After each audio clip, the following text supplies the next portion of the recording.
মোহাম্মদ সাজ্জাদ হোসেন প্রশ্ন করেছেন, আসসালামু আলাইকুম রহমতুল্লাহ। একজন ব্যক্তি কাওয়ালি গাইতে গাইতে বলতেছে একজন আল্লাহর ওলি কি না কি রহমতুল্লিল আলমিন। আমার প্রশ্ন, রহমতুল্লিল আলমিন কয়জন, একজন নাকি দুইজন? আমি সে অলির নামটা প্রকাশ করছি না।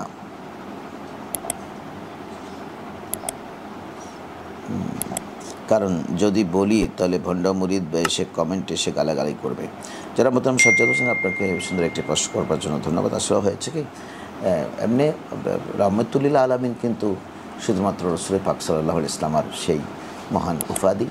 এটা পৃথিবীর বিশ্বময় আল্লাহ তাআলা নিজে কোরআন দ্বারা এটা সাবেত। আল্লাহ নিজেই বলেছেন, ওমা আরসালনাকা ইল্লা রাহমাতাল আলামিন, নিশ্চয়ই আপনাকে আমি গোটা বিশ্ব ব্রাহ্মণের জন্য রহমত স্বরূপ পাঠিয়েছি। এটা কোরআনের নসে কতি দ্বারা সাবেত, যেটা আল্লাহ রসুলের খুসুসিয়াত। আর কোনো নবী সেই মহান শানে আসীন নন।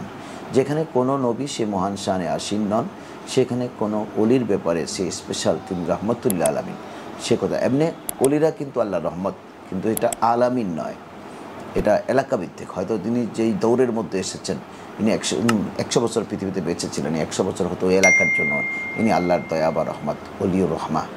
উনি রহমত তো বটেই, কারণ আল্লাহর অলিরা ক্ষণজন্মা ব্যক্তিত্ব। ওনারা পৃথিবীব্যাপী এসেছেন আল্লাহর রহমত মানুষের সামনে পেশ করবার জন্য। এনারা দয়া হয়ে এসেছেন। যেমন আল্লাহর অলি যেখানে কদম রেখেছেন সেখানে আবাদ হয়েছে, মানুষ মুসলমান হয়েছে, মানুষ সুন্নিয়ত পেয়েছে, দিন পেয়েছে, কোরআন পেয়েছে, হাদিস পেয়েছে। ইনার মাধ্যমে নামাজ দিনের পথে ফিরে এসেছে, অসংখ্য মুসলিম হয়েছে। তো ই নিশ্চয় দয়া এবং রহমত, তবে রহমতুল্লাহ আলামিন নন। রহমতুল্লাহ আলামিন পরিধি কিন্তু 18,000 মখলুকাত ব্যাপী। তা আল্লাহ একজন কুতুবকে তো একটা এলাকার কুতুব করে পাঠান, একজন গৌসকে একটি এলাকার নির্দিষ্ট এলাকার জন্য গৌস করে পাঠান, একজন গৌসুল আলমকে নির্দিষ্ট জায়গার জন্য গৌসুল আলম করে পাঠান, একজন আবদাল, একজন নকাবা, এই ইনাদেরকে নির্দিষ্ট এলাকার জন্য দায়িত্ব দিয়ে পাঠান। এজন্য শব্দ চয়নের সময় আমাদের খেয়াল রাখতে হবে যে আমার এই শব্দটি কোন জায়গায় গিয়ে টাচ করতেছে। আসলে আমরা আমাদের যারা নাশিদ গায়, এ সমস্ত বিষয়ের উপরে যারা বিভিন্ন কালাম গায়, ওরাও তো সীমা লঙ্ঘন করে মাঝে মাঝে, এজন্য যে ওই ভক্তদেরকে খুশি করবার জন্য। আসলে তাদের তো লেখাপড়ায় গভীরতা কতটুকু আছে আমি জানি না। আসলে লেখাপড়ায় গভীরতা থাকলে প্রতিটি কালামকে নিয়ে প্রথমে স্টাডি করতে হবে যে কালামের কে কালামটা লিখেছেন, কেন লিখেছেন, উদ্দেশ্য কী, এবং কালামের শব্দচয়নটা ঠিক আছে কিনা। যদি শব্দচয়ন ঠিক না থাকে, অনেক কালাম গাইলে কিন্তু ইমানও যেতে পারে। অনেক কালাম গাইলে ওই যে হরে কৃষ্ণ হরিরাম, ওই কালাম যদি আপনি গান, তাহলে ইমানও আপনার যেতে পারে। তো ইমান যেখানে যাবে সেখানে কালামটি আপনি কি গাইতে থাকবেন।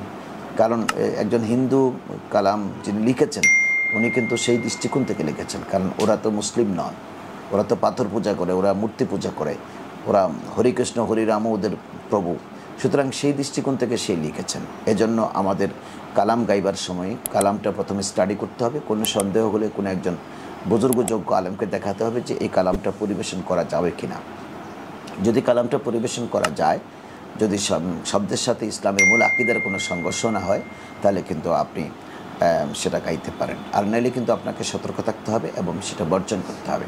কারণ শ্রোতামণ্ডলীর বাবা নেবার জন্য আপনি ওখানে আলতু ফালতু কালাম গেয়ে দেবেন, ওয়াজ মাহফিলে গিয়ে নারা তাকবীর পাওয়ার জন্য আপনি যা ইচ্ছা তা বলে ফেলবেন, হোঁশে থাকবেন না, সবসময় জোশে থাকবেন, সেটা কিন্তু ঠিক নয়। এই জন্য কোনো অলি কিন্তু রাহমাতুল্লিল আলামিন হতে পারে না। তবে আল্লাহর অলিরা কিন্তু এলাকাভিত্তিক, দেশভিত্তিক একটা রহমত। যেমন হজরতে বাবা শাহজালাল ইমিনী রহমতুল্লাহ আলী বাংলাদেশে আগমন, সেটা একটা রহমত, এটা একটা দয়া আল্লাহর। ইনি না আসলে আজকে গোটা বাংলাদেশে যে ইসলাম প্রচারের যে আলো, সেটা হয়তো এভাবে বিকশিত হতো না, নিবু থেকে যেত। এজন্য উনি অবশ্যই দয়া বাংলাদেশের মানুষের জন্য। কারণ ওনার পীরে কেবল ওনার মামাজান ওনাকে সুদূর ইয়েমেন থেকে বাংলাদেশে পাঠিয়েছিলেন। তো যদি না পাঠাতেন তাহলে কিন্তু আমরা বঞ্চিত হতাম। এজন্য উনি দয়া বা রহমত হয়ে এসেছেন।